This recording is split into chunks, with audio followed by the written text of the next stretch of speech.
Who called school integration the most racist concept you can come up with? Was it A, John McCain, B, Donald Trump, C, Pat Buchanan, or D, Joe Biden?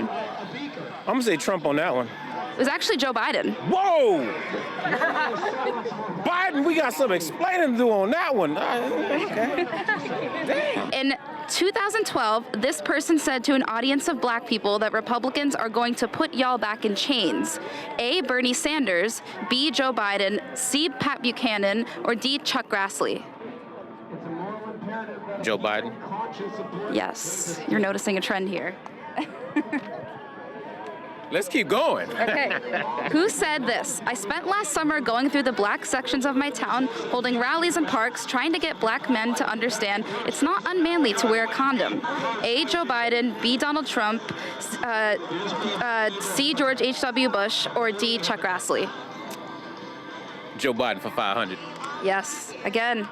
You got all of them. Are you surprised at all? Yeah, I mean, can I cuss?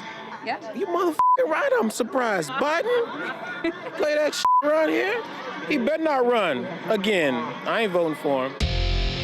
How does this portion of Joe Biden's past, where he literally wanted to amend the Constitution to prevent interracial school busing, I don't see, you cover the White House, you cover all things White House politics related, I don't see this anywhere. No one is talking about it. You just told me about something, which was him saying that gays in government was a national security threat. I mean, how does that not have the Democrat base up in flames? I mean, that is something that is so out of step with what they believe. And yet no one's talking about it. You have to imagine it's intentional. The reason why I'm doing this, and we're talking about this, is we heard the Democrats say that the Republican Party was too old, too white, too male, that they were going to be the new Democrat Party. They were going to build on Barack Obama. And here we are, and they can't get either one or any of the female candidates or minority candidates off the ground in the polls. The only people that are polling at the top tier are basically too old, too white, too male. So they're trying to be the woke party,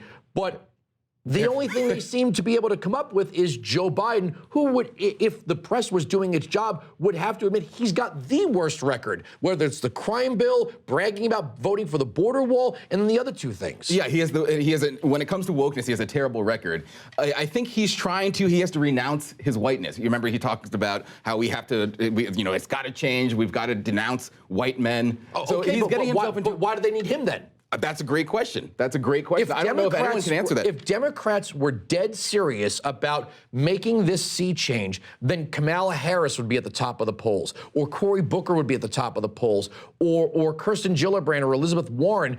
Is Amy Klobuchar still running? She's still running. I don't know where she went. So Amy Klobuchar would be at the top of the polls. Andrew Yang is polling at what, like 1%, 2%? So none of their minority or female candidates are polling in the top tier. But the Republican Party has a demographic problem. Yeah, the Republican Party has a demographic problem. And then you have the interviewers asking Swalwell, who I think is at 0% nationally. I think he's at 1% in Delaware, or sorry, 1% in Iowa. They're asking him, well, you shouldn't be running because you're white.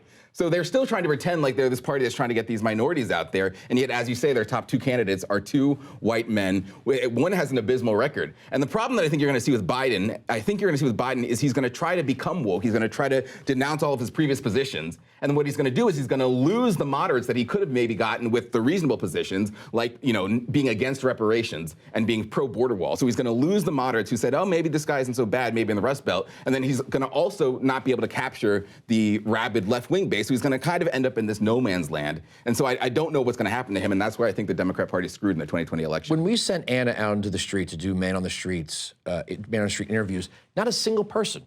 She spoke to a very diverse crowd. Not a single person cared about the race or the gender or the religion of any of the people running for office. But the Democrats are all in, and they are so sure that if they dangle the right shiny thing, they're going to keep this minority coalition. Yet when you have an economy that's doing as well as it is for everyone, I do believe that true organic diversity is a wonderful thing and equal opportunity is a wonderful thing, and it's happening now. Wages are rising, jobs are being created.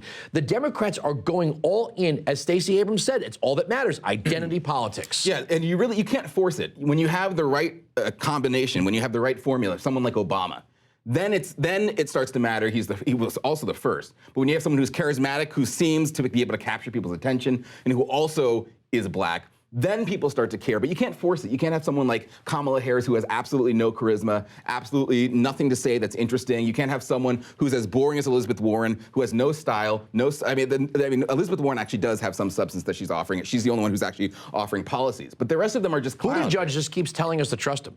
Yeah, right. Buttigieg he keeps telling us that he's this new shiny thing, and he'll get to policy prescriptions and platforms and all that stuff down the road. And it's almost like he's trying to recreate that Obama thing. Like, just trust me. Well, you don't want to know why, because his policies are so extreme. I mean, when it comes to abortion, he's right there. When it comes to the minimum wage, he's right there. I mean, when it comes to every single policy that the radical left believes, Buttigieg is on that train. So I think he's trying to hide that. I think he's trying to come across as more of a moderate candidate, more of a responsible candidate, when in reality, I mean, he wants to abolish the Electoral College. So there's really nothing that's moderate about him. And so I think that he has to just kind of not talk about those things so that he can still kind of appeal to a more in-the-middle base. I think we have to watch to see if any of the other candidates are going to dare call out Biden for these positions as the debates. If they were smart, they would. Well, we'll see. Sometimes they say things like, "We don't care. I don't care about your damn emails."